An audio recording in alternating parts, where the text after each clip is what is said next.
24 घंटे में तुम 24 मिनट हमें दे दो, सब ठीक होना शुरू हो जाए। क्या 24 मिनट? ठीक 24 मिनट घड़ी से देख के राधा राधा राधा राधा, फिर आपके देखो 24 घंटे कैसे जाते हैं। तुम्हारी सोच बदल जाएगी, तुम्हारा जीवन बदल जाएगा।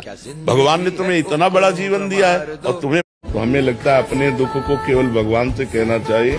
दूसरा कोई पूछे कैसे हो तो मुस्कुरा के कह देना चाहिए अच्छा, बड़ी कृपा है। और अंदर ही अंदर भगवान से बात करे कि आप तो जानते हो, आप सर्वांतर्यामी हो, सर्वशक्तिमान हो। इस समय मैं इस समस्या में हूँ, हे नाथ मेरी समस्या का समाधान करो या मुझे सहने की सामर्थ्य दो। कोई ऐसा नहीं जिसके जीवन में मुश्किलें न हो। क्यों भाई? हम भी मुश्किल में है, तुम भी मुश्किल में हो, लेकिन हम मुस्कुराते हैं, तुम चिंता में हो। मुस्कुराहट बनी रहे मुश्किलों में, इसीलिए मनुष्य शरीर मिला है। और वो तभी हो सकता है जब भगवान से जुड़े हो। अगर भगवान से नहीं जुड़े तो आप मुस्कुरा नहीं सकते। भारी से भारी विपत्ति और दुख, कोई ऐसा नहीं जिसके जीवन में मुश्किलें न हो। क्यों भाई?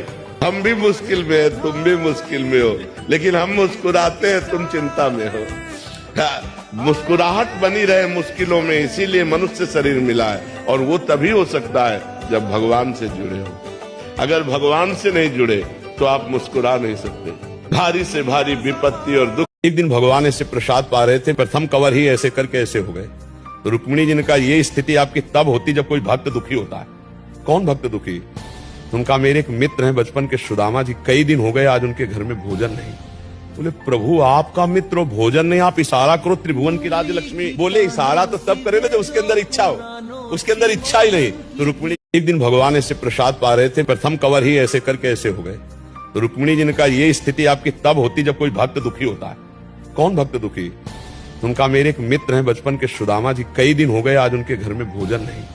बोले प्रभु आपका मित्र भोजन नहीं, आप इशारा करो त्रिभुवन की राजलक्ष्मी। बोले इशारा तो तब करे ना जब उसके अंदर इच्छा हो, उसके अंदर इच्छा ही नहीं। तो रुक्मिणी कई जन्मों के पुण्यों को एक क्षण में नष्ट कर दे, वो होता साधु अपराध। अगर किसी साधु को अपमान कर दिया, निंदा कर दी, दिल दुखा दिया, तो वो आपके सारे सुकृतों को भस्म कर देगा। और पाप तो नष्ट होने के उपाय है, लेकिन अगर संत अपराध बन जाए, भक्त अपराध बन जाए, तो कुल सहित उसके परिवार को नष्ट कर देता है। साधु अवज्ञ बच्चों को चाहे माता पिता से दोस्त जैसा व्यवहार करे, और माता पिता को चाहिए कि बच्चों से दोस्त जैसा व्यवहार करें। दोनों सामने आमने सामने बैठकर उनके हृदय की बात को जाने और उनको दोस्ती की तरह सपोर्ट करें। वो आगे बढ़ सकते हैं, वो दलदल में फंसे हुए निकल सकते हैं। ये तो कई ऐसे गंदे बच्चे होते हैं जो अच्छे बच्चों को अपने विषय जाल में फंसा करके उनके